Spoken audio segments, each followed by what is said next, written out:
Hey, what's with that attitude? It's Christmas. Work with me here. My husband kept saying that, but I was so overwhelmed by pain that I couldn't even think straight. Hold on, my stomach hurts really bad right now. I tried to explain, but he wouldn't listen. Seriously? You're probably faking it. You're so cowardly. Please, it really hurts. If I end up in the hospital, I won't be able to take care of our daughter. Come home now. You need to stop this. I told you not to embarrass me in front of the relatives. Don't tarnish my reputation. Just bear with the stomach pain. He shouted. Then he hung up the phone. Exhausted from the conversation, I sat down, feeling a wet sensation below. Oh, no, my water broke. I tried to move quickly, but the pain intensified, and I couldn't move. I needed to clean up. But first, what about our daughter? As I tried to bear the pain, my daughter, concerned, entered the room. Mom, what happened? My name is Emily, a 35-year-old office worker. I live with my husband Henry, also an office worker, and our daughter Lily, who's in the 3rd grade. I had Lily when I was 24 and hadn't been pregnant for a while, so I thought I wouldn't have another child. But to my surprise, I'm pregnant again after 9 years and due next January. It's unexpected, but my heart swells with joy. Lily is over the moon about getting a sibling. I'll help take care of the baby. However, there's one person who isn't thrilled about the pregnancy.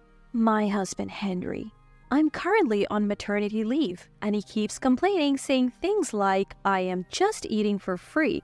I mean, whose child does he think this is? It's ours. Plus, I'm still getting paid during my leave. I avoid confronting him because it seems to hurt his pride.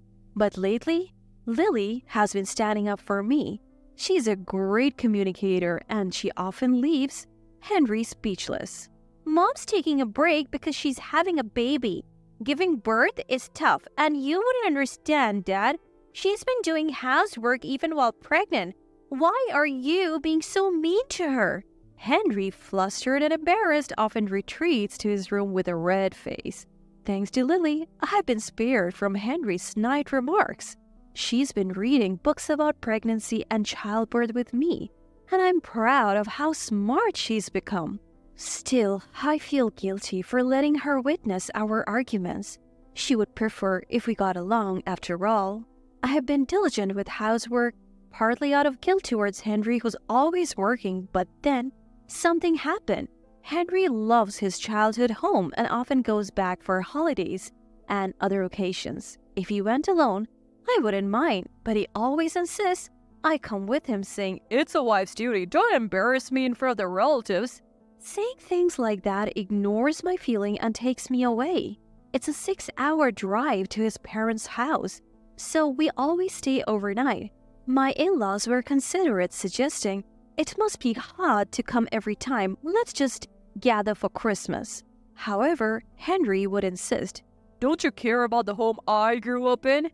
Just because we value your parents' home doesn't mean we have to go back every time.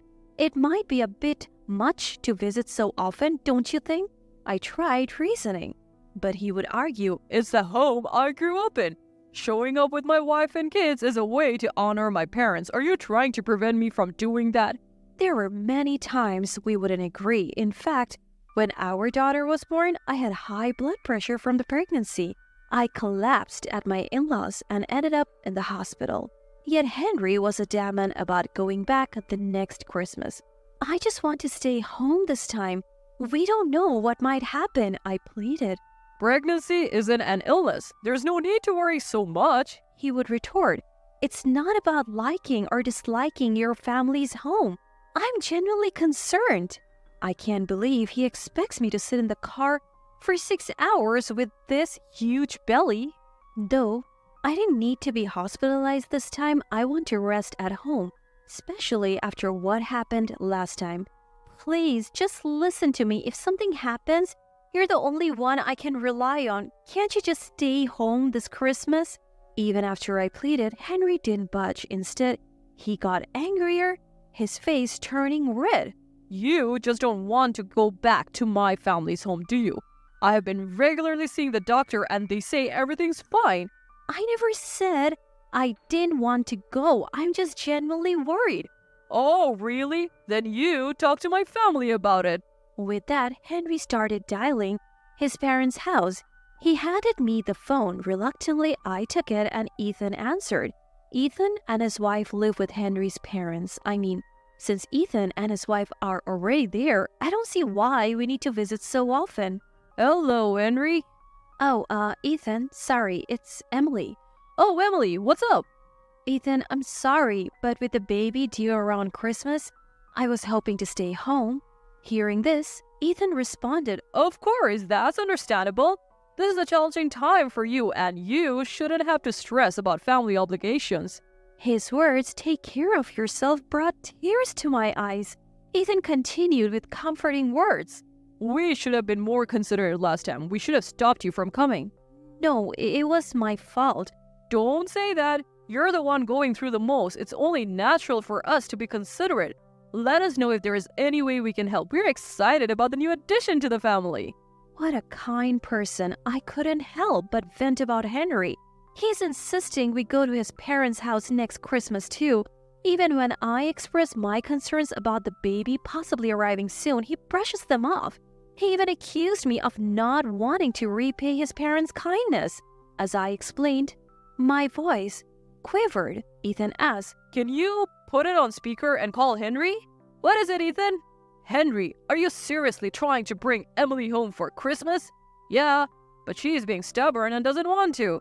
Do you even understand why she's hesitant? What? She probably just doesn't want to be around my family. She's being selfish. Ethan's anger was palpable. Have you forgotten what happened last time? What if it happens again? We were genuinely worried when Emily was hospitalized. And now you're just brushing it off? Are you a doctor? The condition she was diagnosed with last time could have been life-threatening for her and the baby. How would you take responsibility if something happened? And making her travel for 6 hours?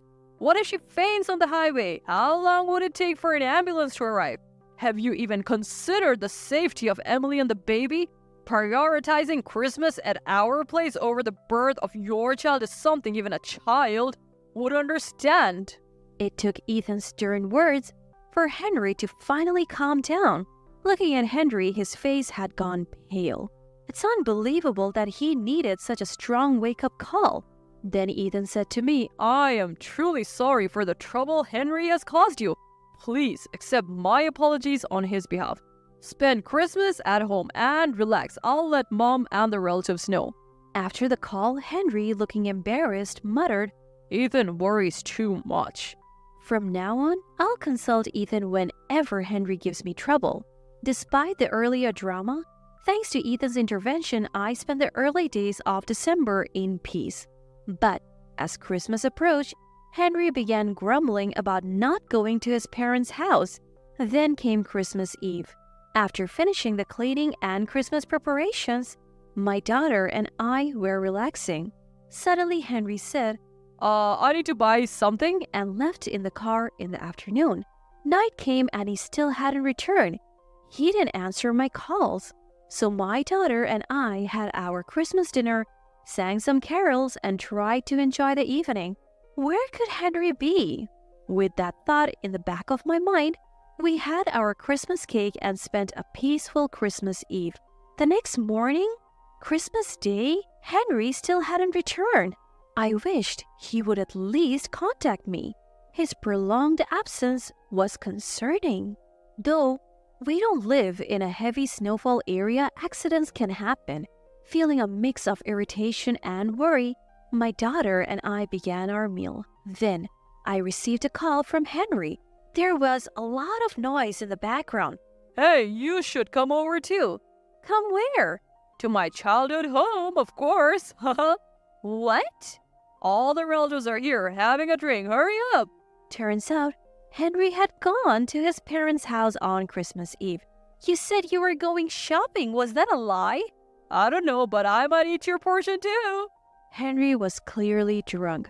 After all my pleas, he hadn't understood at all. My daughter looked worried. To avoid a fight, I continued the call in another room. Just ask Ethan or a relative to drive you home. As I said this, a sudden pain hit me. But even in this situation, Henry's tone became more irritated. Hey, what's with that attitude? I've been putting up with your whims. Cooperate for once. It's Christmas. I have only asked him to be patient for Christmas and he hasn't been cooperative at all. It's embarrassing if everyone's there and we are the only ones missing. Henry kept going on, but I was distracted by the increasing pain. Oh, wait, I'm in a lot of pain right now. It's getting worse. I tried to convey my situation, but Henry wouldn't listen. Really? You're probably faking it. You're so deceitful. It really hurts. If I get hospitalized, who will take care of our daughter? Come home now. You stop it. I told you not to embarrass me in front of the relatives. Don't tarnish my reputation. Just bear with the pain. Henry shouted. The call abruptly ended. Exhausted from the exchange with Henry, I slumped down, only to feel a wet sensation below. Oh no, my water broke. I tried to move, but the pain was intensifying. I needed to clean up. But more importantly, what about my daughter? As I tried to bear the pain, my daughter, looking worried, entered the room. Mom, where's Dad? Sorry, Lily, can you come here for a moment? What's wrong, Mom? Lily, can you call an ambulance with this phone? Paralyzed by pain, all I could do was ask. Lily, seeing my state, was clearly shaken and unsure. I realized I hadn't taught her how to call for help. Before I could explain, she exclaimed, "I'll get the neighbor," and dashed out. In a moment, our neighbor arrived. Lily, realizing she couldn't handle the situation, had wisely sought an adult's help. "Emily, are you okay? I'll call an ambulance right away." My neighbor said so and called an ambulance. I had never been more grateful for a good relationship with our neighbors. Lily held my hand and comforted me. While waiting for the ambulance, the neighbor contacted my parents. Finally, the ambulance arrived, and I gave birth later that day. The next day, my parents arrived at the hospital. Though a bit premature, it was a healthy baby boy. I tried contacting Henry, but he was unreachable and nowhere to be seen. He only showed up after the new year, brought by Ethan. Ethan came in with Henry. Ethan, though not involved, apologized to me. I'm sorry for bringing Henry late. He turned off his phone since Christmas. I didn't realize what had happened to you. While Ethan apologized, the one who should have been sorry, Henry, just sulked. Apparently, my father had been trying to reach Henry's phone, but ended up calling our home phone. "Ethan, I appreciate you coming, but I can't stand to see Henry right now. I'm even considering divorce." Upon hearing this, Henry, who had been sulking, looked up in shock. What? You're so audacious. Who are you to talk about divorce? Ethan was taken aback. Hey, Henry, what are you saying? Emily is just exaggerating. She just wants attention. Just then, the door opened. What did you just say? It was my father. Oh, father-in-law. Henry was visibly shaken. My father had just returned from lunch with my daughter. Henry, do you always talk to my daughter like that?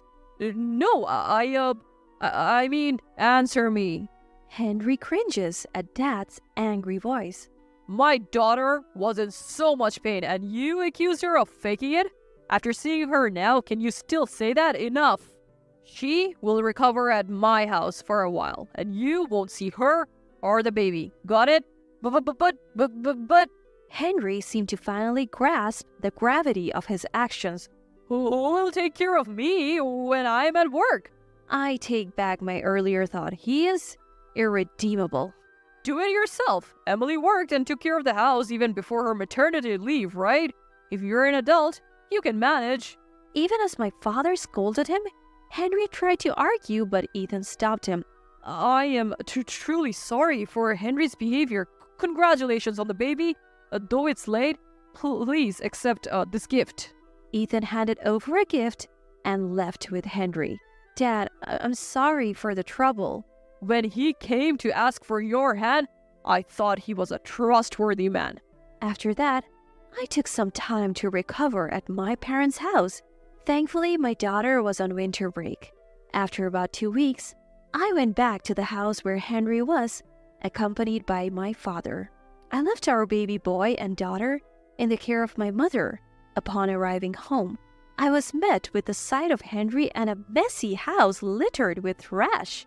It was clear he hadn't cooked. There were piles of fast food and delivery boxes. We sat in the living room, my father joining us, and I began the conversation with Henry. To be frank, I want a divorce, I said, handing Henry the divorce papers. You're serious about the divorce? Henry, can't you even thank or acknowledge me for giving birth?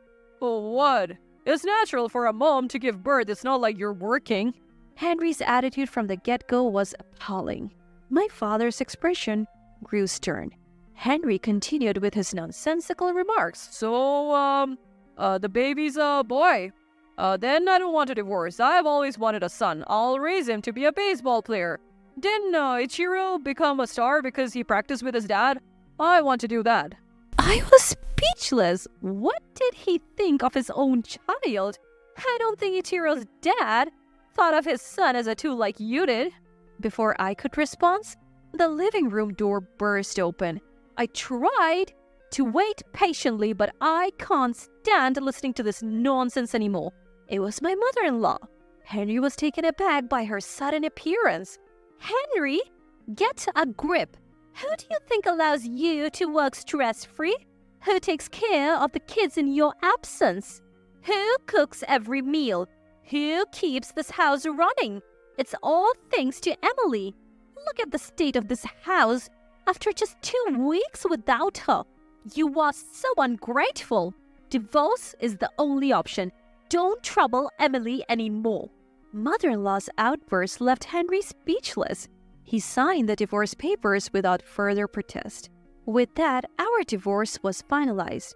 Through a lawyer, I ensured Henry would pay child support for both our daughter and son. As for Henry's current situation, he has been forcibly taken back to his parents' house. There, he's being trained by his mother and Ethan, doing daily chores and cooking. He seems to be struggling with the housework, often complaining about wanting to escape the house. It's ironic how the man who once loved being at his parents' house now despises it. On the other hand, I successfully completed my maternity leave and parental leave and returned to work. Thanks to the generosity of my in-laws, I was given the house Henry and I lived in as part of the property division. I'm truly grateful for their kindness, as they didn't want my daughter to transfer schools and feel lonely. My daughter seems to be disappointed in Henry because of what happened. She's refusing to see him even though we have just divorced. I don't intend to let my son see him either. I think I'll let Henry's parents set him straight. Maybe one day if he changes his ways and the kids want to see him, I might allow it. But that day might never come. Regardless, I'm determined to raise our children right. I'll work hard today and every day for the sake of my precious children.